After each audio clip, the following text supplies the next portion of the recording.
Hey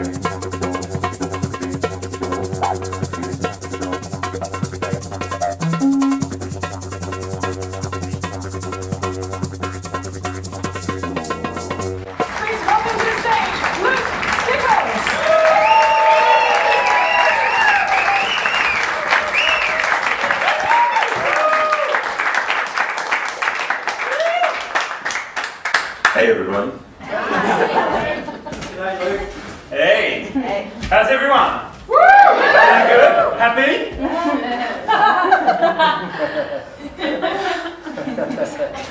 That's great to hear. This is a picture of Tony Abbott blocking a punch with his face. When I'm having a bad day, give it a look.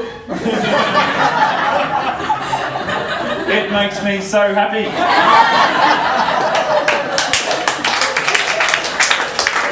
Now, I got to intervene really early. This is a sustainable comedy gig. You need to laugh sustainably. And it's not all beer and Skittles. You're going to have to change your behaviour. I need you to stop doing this. I need you to stop this. No one can keep that shit up. I recommend this. or even better, especially for a Melbourne crowd, funny.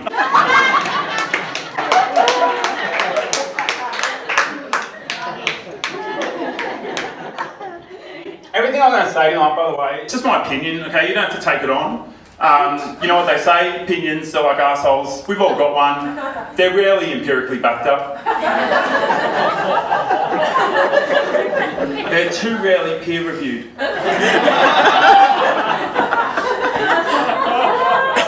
What else needs to be sustainable? I'm really passionate about food security. You know, I think about when, you know what they say, society breaks down as we know it, and we sort of start eating each other alive.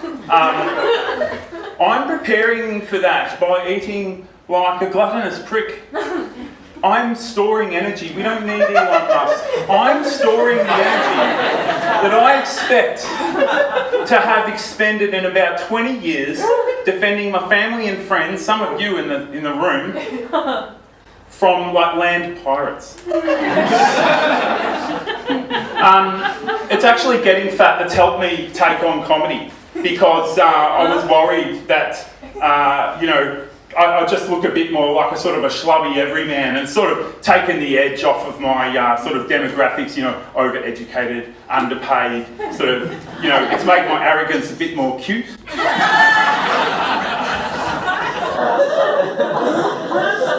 We're a Melbourne latte elite, you need that. But I can't escape the neoliberal paradigm in which I grew up. So, classic start to a joke, isn't it? It's the old one about the neoliberal paradigm. I've got to utilise what I've got. I may as well use it. Okay, so you see that I have set myself up as sort of a mobile ad space. This time it's the Knitting Nanas. I go cheap for progressive causes. Steep discounts. Everything must go. And I love the anarchy of the Knitting Nanas. And if you love the Knitting Nanas, give it up for them right now.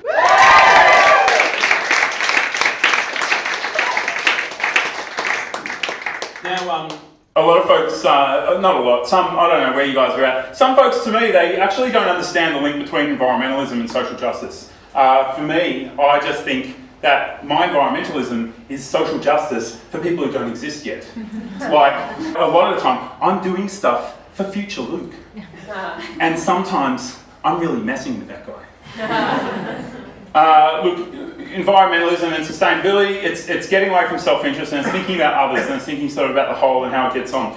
That kind of compassion is sort of what we need, so I sort of drill myself by thinking and worrying about what kind of world we're going to leave to Rupert Murdoch's descendants.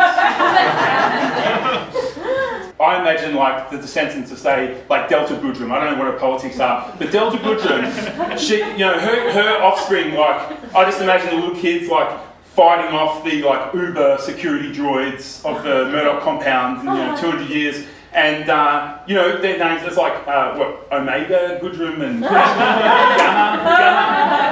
come over here, let's play at the Murdoch compound, let's play in the rain. And asking the mini Murdochs to come out. And of course, Rupert's still alive. It's 200 years in the future.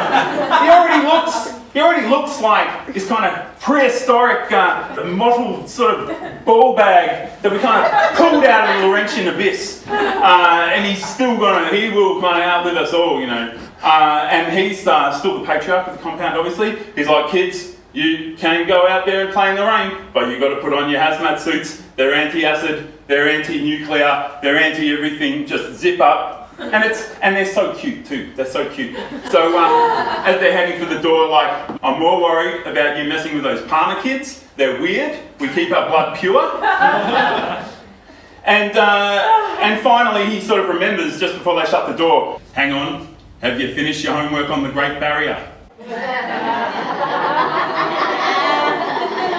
I mean, hashtag not all rich people. Not all rich people are Tories, but all Tories are sort of fighting for rich causes. So there will be kind of an awkward group of like champagne progressives who survive 200 years in the future, and they'll be like endangered species. They'll be like doing like fish signs in the sand to each other, like trying to communicate like the early Christians, and dodging for their lives from like Eddie Maguire's descendants, who by this stage, they don't bully, they are eating champagne progressives at this point in time. It's awkward. How we think of the rich, it's awkward. Some people deal with the awkwardness by saying, money doesn't make them happy. And they couldn't be more right. Money doesn't make them happy. It's the sex, the drugs, the boats, the resorts, the bribed officials, the lack of fear, and the absolute certainty. Makes them happy. I like being hungry. It makes me feel safe. It builds my character. It's like intense sunburn. It's like industrial logging accidents.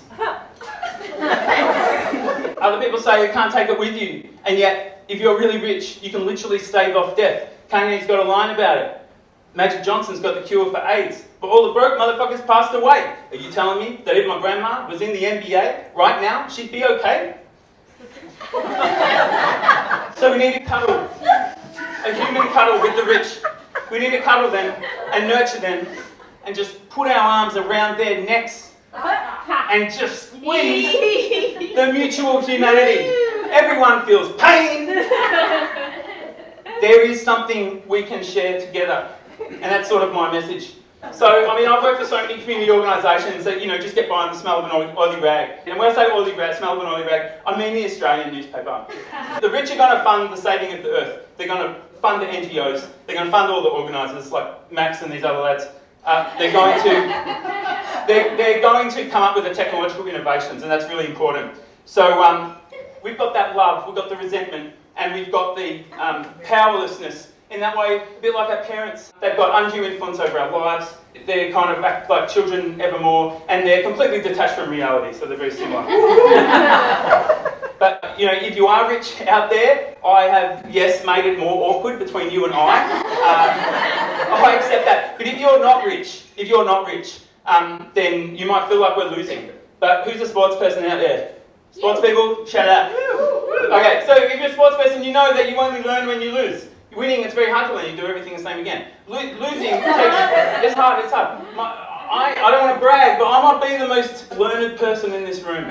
My brother quit smoking 7 times. He's so good at it by the last time. I've got an uncle and auntie together 40 years. I've got another uncle who made divorce 3 times. I know who to go for advice. I just want to leave you, hug a rich person today, okay? Because it's radical love, it's important. You never know when they've just blocked a punch with their face on a scholarship they didn't deserve. Thank you and good night.